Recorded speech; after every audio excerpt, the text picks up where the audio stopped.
എല്ലാവർക്കും നമസ്കാരം. പ്രിയപ്പെട്ട രക്ഷിതാക്കളെ, ഏപ്രിൽ 1-ാം തീയതി തന്നെ ഒരു വീഡിയോ ചെയ്തിരുന്നു. സ്കൂള് അവധിയിലേക്ക് കടക്കുന്നതിന് മുമ്പ് തന്നെ കാര്യങ്ങൾ ശ്രദ്ധിക്കേണ്ടതായിട്ടുള്ള കാര്യങ്ങൾ ആ വീഡിയോയിൽ പ്രത്യേകം പറഞ്ഞിരുന്നു.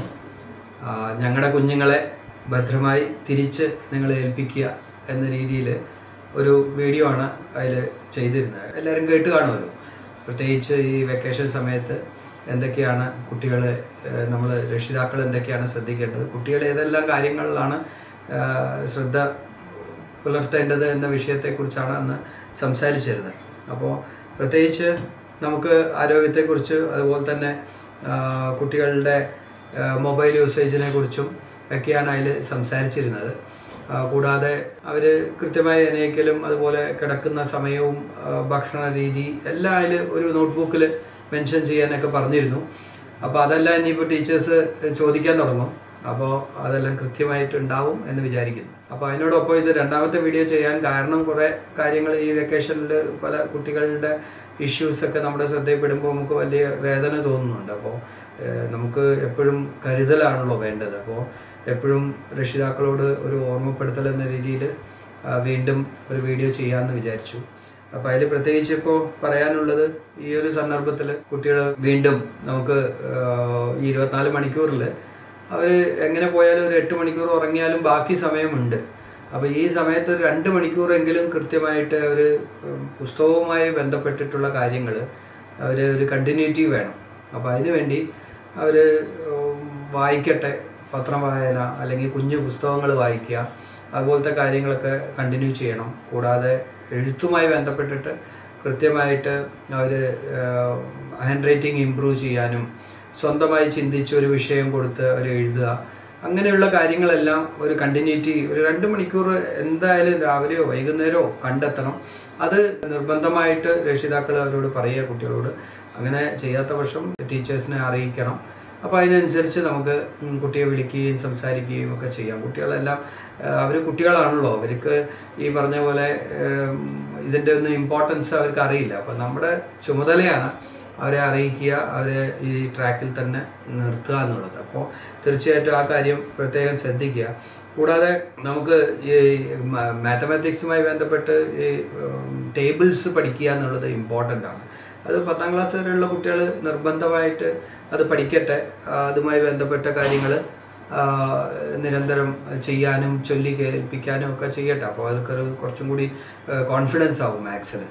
അപ്പോൾ അത് 16 വരെ പഠിക്കാൻ വേണ്ടി ഒരു 16x16 എന്ന രീതിയിൽ ടേബിൾസ് പഠിക്കാൻ വേണ്ടി കുട്ടികൾക്ക് അവസരം കൊടുക്കുക. അവർ ചെയ്യട്ടെ. അപ്പോൾ ഈ സമയം ഫ്രൂട്ട്ഫുള്ളായിട്ട് യൂസ് ചെയ്യാൻ പറ്റുമല്ലോ. കൂടാതെ ഈ ജനറലി നമ്മൾ ഈ ഫയലൊക്കെ എടുത്ത് നോക്കുമ്പോൾ ഹാൻഡ് റൈറ്റിംഗ് വളരെ മോശമായിട്ടാണ് കാണുന്നത്. അപ്പോൾ അതിൽ ഇപ്പോൾ 3ാം ക്ലാസ് വരെയുള്ള കുട്ടികൾ പെൻസിലിൽ എഴുതുകയും പിന്നെ 4ാം ക്ലാസ്സിലേക്ക് എത്തുമ്പോഴാണ് അവർ പേന കൊണ്ട് എഴുതാൻ തുടങ്ങുന്നത്. അപ്പോൾ ഈ തവണ ഞങ്ങൾ തീരുമാനിച്ചത് മുഴുവൻ കുട്ടികളും, അതായത് 3 കഴിഞ്ഞിട്ടുള്ള കുട്ടികൾ, പേനയും കൊണ്ട് ഉപയോഗിക്കുന്ന കുട്ടികൾ ഇനി ഉപയോഗിക്കണമെങ്കിൽ ക്ലാസ് ടീച്ചറുടെ സമ്മതം ഇല്ലാതെ പേന കൊണ്ട് എഴുതാൻ പാടില്ല എന്നുള്ള രീതിയിലാണ്. ബിക്കോസ് അവർ കൃത്യമായിട്ട് ഈ വെക്കേഷനിൽ നല്ല ഹാൻഡ് റൈറ്റിംഗ് ഡെവലപ്പ് ചെയ്യട്ടെ. അതൊക്കെ എളുപ്പം പറ്റാവുന്നതാണ്. അപ്പോൾ അതെല്ലാം ചെയ്യുന്ന കുട്ടികൾക്ക് പേനയും കൊണ്ട് എഴുതാൻ പാടും, അല്ലാത്ത കുട്ടികൾ പെൻസിലിൽ തന്നെ. ഇപ്പോൾ 3ാം ക്ലാസ് കഴിഞ്ഞതും കുട്ടി 4ലേക്ക് എത്തുമ്പോൾ പേനയും കൊണ്ട് എഴുതാൻ പറ്റില്ല. അതിന് പകരം കുട്ടി പെൻസിലിൽ കറക്റ്റായി എഴുതിയിട്ടുണ്ട്, കുട്ടിക്ക് എഴുതാൻ കഴിയുന്നുണ്ടെങ്കിൽ മാത്രം ടീച്ചർ അനുവദിച്ചാൽ മാത്രമേ കുട്ടി പേനയും കൊണ്ട് എഴുതാൻ സമ്മതിക്കുകയുള്ളൂ. അപ്പോൾ അത് ഇവിടുത്തെ ഒരു തീരുമാനമാണ്. അവരൊരു റെസ്പോൺസിബിൾ ആയിട്ട് മാറട്ടെ, അവർ കുറച്ചും കൂടി കാര്യങ്ങൾ വ്യക്തത വരട്ടെ. അല്ലെങ്കിൽ ഇവർ ഞാൻ 7ാം ക്ലാസ് കഴിഞ്ഞാൽ ഇനി 8ൽ എത്തുമ്പോഴേക്കും പാൻറ് ഇടാം എന്ന ഒരു ധാരണയോടുകൂടി പോകുന്നതിനേക്കാൾ നല്ലത് നമുക്ക് കൃത്യമായിട്ട് എഴുതിയാൽ മാത്രമേ പേന ഉപയോഗിക്കാൻ പറ്റൂ. അത് 4 മാത്രമല്ല, മുഴുവൻ ക്ലാസ്സും 9 വരെയുള്ള കുട്ടികൾ കൃത്യമായിട്ട് എഴുതുന്നുണ്ട് എന്ന് ഉറപ്പ് വരുത്തിയതിന് ശേഷമേ ഈ തവണ പേന ഉപയോഗിക്കാൻ പാടുമെന്നുള്ളത്. അപ്പോൾ എഴുതി ശീലിക്കട്ടെ. ഈ വെക്കേഷനിൽ കുട്ടികളൊന്ന് ഹാൻഡ് റൈറ്റിംഗ് ഡെവലപ്പ് ചെയ്തിട്ട് വരട്ടെ.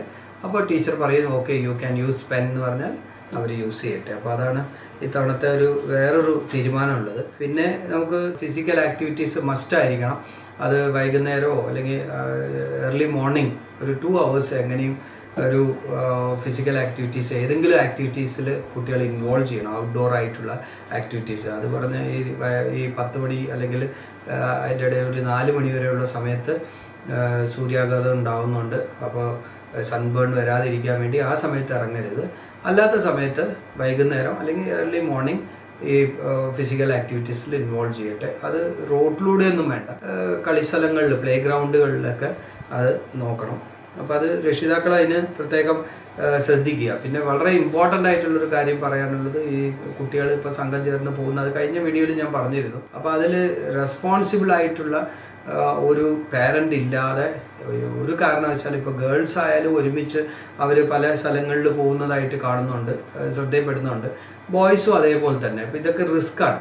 അപ്പോൾ ഏതെങ്കിലും തരത്തിൽ ഇത് പോകുന്നതിലല്ല പ്രശ്നം. ഇതിൽ ഇവർ കൂടുമ്പോൾ ഉണ്ടാകുന്ന വേറൊരു കെമിസ്ട്രി ഉണ്ടല്ലോ, അതാണ് പ്രശ്നം ഉണ്ടാക്കുന്നത്. അപ്പോൾ ഒരു കുട്ടി പറഞ്ഞാൽ മതിയല്ലോ ഇന്നത് ചെയ്യാമെന്ന്. അപ്പോൾ അവർ റിസ്ക് എടുക്കാൻ തയ്യാറാണ്. ഈ ഏജ് ചിന്തയില്ല.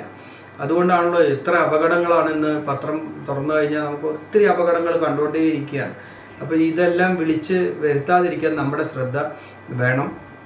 തീർച്ചയായിട്ടും രക്ഷിതാക്കൾ ഇവർ എവിടേക്കെങ്കിലും പ്ലാൻ ചെയ്യുന്നുണ്ടെങ്കിൽ അതിനൊപ്പം നിങ്ങളിൽ ആരെങ്കിലും ഒരാളുണ്ടാവണം. പ്രത്യേകിച്ച് ഇവർ മാനിപ്പുലേറ്റ് ചെയ്യുന്നത് അമ്മമാരെയാണ്. അമ്മമാരോട് ഇങ്ങനെയാണ് അങ്ങനെയാണ്, അവിടെ ഇന്ന ആൾക്കാർ കൂടെ ഉണ്ട്, മറ്റവരുണ്ട്, ഇങ്ങനെയൊക്കെ പറഞ്ഞ് ഇത് ചെയ്യുമ്പോൾ അമ്മമാർ അതിനെ സമ്മതിച്ചു കൊടുക്കുകയാണ്. അപ്പോൾ അതിലേക്ക് എത്താതെ നമ്മൾ എന്താണെന്ന് ക്രോസ് ചെക്ക് ചെയ്ത് അന്വേഷിച്ച് വേണം ഈ കാര്യങ്ങൾ ചെയ്തു കൊടുക്കുക. പിന്നെ കൂടാതെ ഈ റീൽസുമായി ബന്ധപ്പെട്ട് കുറേ അപകടങ്ങൾ ഇപ്പോൾ വരുന്നു. അഡ്വഞ്ചറസ് ആയിട്ടുള്ള റീൽസ് എടുക്കാതെ, റീൽസ് എടുത്തോട്ടെ, അവർക്ക് വല്ല ക്രിയേറ്റീവ് ആയിട്ടുള്ള കാര്യങ്ങൾ, ചിത്രം വരയ്ക്കുന്നോ, ഡാൻസ് കളിക്കുന്നോ, പാട്ട് പാടുന്നോ, ഇങ്ങനെ അഭിനയം, ഇതെല്ലാം ചെയ്യാലോ. എന്തിനാ ഈ സാഹസപരമായിട്ടുള്ള കാര്യങ്ങളിലേക്ക് മുതിർന്ന് അതൊന്നും ആർക്കും കാണാൻ താല്പര്യമില്ല സത്യത്തിൽ. ഈ കുട്ടികൾ എന്തിനാണ് ഇത് ചെയ്യുന്നതെന്നുള്ളത് എല്ലാവരും കമൻസ് എഴുതുന്നതിൻ്റെ താഴെ വളരെ മോശമായിട്ടാണ് എഴുതുന്നത്. അപ്പോൾ ഈ കുട്ടികൾ മനസ്സിലാക്കി കൊടുക്കുക, അത്രയും റീൽസ് ഒന്നും കാര്യമില്ല. മറ്റ് ക്രിയേറ്റീവ് ആയിട്ടുള്ള റീൽസ് ചെയ്യാനും ഈ അഡ്വഞ്ചറസ് ആയിട്ടുള്ള കാര്യങ്ങളിൽ പോവാതിരിക്കാൻ പറയുക. അതെല്ലാം നമ്മളിപ്പോൾ ഒരു ടൂറ് പോവുക അല്ലെങ്കിൽ ഒരുമിച്ച് പോകുമ്പോൾ തന്നെ ഈ കുട്ടികളുടെ കയ്യിൽ മൊബൈലാണ്. നമ്മൾ സദാസമയം ഈ കുട്ടികളെ നോക്കിയിരിക്കാൻ പറ്റില്ലല്ലോ. അപ്പോൾ കുട്ടികൾ അവർ റീൽസ് എടുക്കാൻ വേണ്ടി അങ്ങോട്ടും ഇങ്ങോട്ടും തിരിഞ്ഞ് ഈ കഴിഞ്ഞ ദിവസങ്ങളിലെല്ലാം വളരെയധികം കേരളത്തിൽ ഇഷ്യൂസ് ഉണ്ടായിട്ടുണ്ട്. മാത്രമല്ല അത് നമ്മളെയൊക്കെ വേദനിപ്പിക്കുന്നുണ്ട്. നമ്മൾ അറിയാത്ത കുഞ്ഞുങ്ങളാണെങ്കിൽ പോലും നമുക്ക് ഭയങ്കര ഒരു വിഷമം വരുന്നുണ്ട്. അപ്പോൾ നമ്മൾ എന്തിനാ പൊതുസമൂഹത്തിലേക്ക് ഒരു മാനസികമായിട്ട് ഒരു നെഗറ്റീവ് എനർജി സപ്ലൈ ചെയ്യുന്നത്? അതിൻ്റെ ആവശ്യമില്ല. അപ്പോൾ തീർച്ചയായിട്ടും രക്ഷിതാക്കൾ, നമ്മൾ മുതിർന്നവരാണ് ശ്രദ്ധിക്കേണ്ടത്. അപ്പോൾ രക്ഷിതാക്കളും അധ്യാപകരും കൂടി ചേർന്ന് കുഞ്ഞുങ്ങളെ പ്രോപ്പറായിട്ട് ഗൈഡ് ചെയ്ത് പോകേണ്ടതാണ്. അപ്പോൾ ഈ വെക്കേഷൻ ഏറ്റവും നല്ല രീതിയിൽ തന്നെ പോട്ടെ, നല്ല പ്രൊഡക്റ്റീവ് ആവട്ടെ. നമ്മുടെ എല്ലാവരുടെയും സപ്പോർട്ട് ഉണ്ടാവും. ടീച്ചേഴ്സിൻ്റെ എപ്പോൾ വേണമെങ്കിൽ നിങ്ങൾക്ക് വിളിക്കാം, നമുക്ക് കുട്ടികളോട് സംസാരിക്കാം ഫോണിലൂടെ, അല്ലെങ്കിൽ നേരിട്ട് തന്നെ കാണാൻ കഴിയണമെങ്കിൽ കാണാൻ പറ്റും. അപ്പോൾ ടീച്ചേഴ്സ് എന്ന് പറഞ്ഞാൽ അവർ 24/7 365 ഡേയ്സാണ്. ഒരു സ്കൂളുമായി ബന്ധപ്പെട്ട് ഞങ്ങളുടെ ഒരു കോൺസെപ്റ്റ് അത് തന്നെയാണ്. അങ്ങനെ തന്നെ ആയിരിക്കണം എന്നാണ് എല്ലാ ടീച്ചേഴ്സും. അപ്പോഴാണ് നമുക്ക് കുട്ടികളെ നമ്മുടെ ട്രാക്കിൽ നിർത്താൻ പറ്റും. ഒരു കുട്ടികളാണ് ഇന്ന്, പ്രത്യേകിച്ച് ഈ മൊബൈൽ ഫോണും ഇത്തരം ടെക്നോളജിക്കലി ഇത്രയും അഡ്വാൻസ്ഡ് ആയിട്ടുള്ളൊരു കാലഘട്ടത്തിൽ ആരെങ്കിലുമൊക്കെ കുഞ്ഞുങ്ങളുടെ പുറകിലില്ലെങ്കിൽ വലിയ അപകടങ്ങളിലേക്ക് എത്തിപ്പെട്ടതിന് ശേഷം പിന്നീട് നമ്മൾ അതിൻ്റെ പിന്നാലെ നടക്കേണ്ടി വരും. അപ്പോൾ നേരത്തെ പറയാറുള്ള പോലെ prevention is better than cure അല്ലേ? അപ്പോൾ ഒരു സന്ദർഭം ഇല്ലാതിരിക്കാൻ വേണ്ടി നമുക്ക് കൂട്ടമായിട്ട് നമ്മൾ ചിന്തിക്കുകയും പ്രവർത്തിക്കുകയും ചെയ്യേണ്ടതായിട്ടുണ്ട്. അപ്പോൾ തീർച്ചയായിട്ടും വെക്കേഷൻ അടിപൊളിയാവട്ടെ. നിങ്ങൾക്ക് എല്ലാവർക്കും എല്ലാ സന്തോഷവും ഉണ്ടാവട്ടെ. അതുപോലെ തന്നെ വീട്ടിൽ ഫുഡായാലും ഹെൽത്തായാലും മറ്റു കാര്യങ്ങളെല്ലാം എല്ലാവരും ശ്രദ്ധിക്കുക. ഏറ്റവും പ്രധാനപ്പെട്ട കാര്യം, എല്ലാവർക്കും ഐശ്വര്യപൂർണമായിട്ടുള്ള വിഷു ആശംസകൾ. അപ്പോൾ ടേക്ക് കെയർ. ഇനി അടുത്തൊരു വീഡിയോയുമായിട്ട് നമുക്ക് വീണ്ടും കാണാം. Thank you. Take care. By.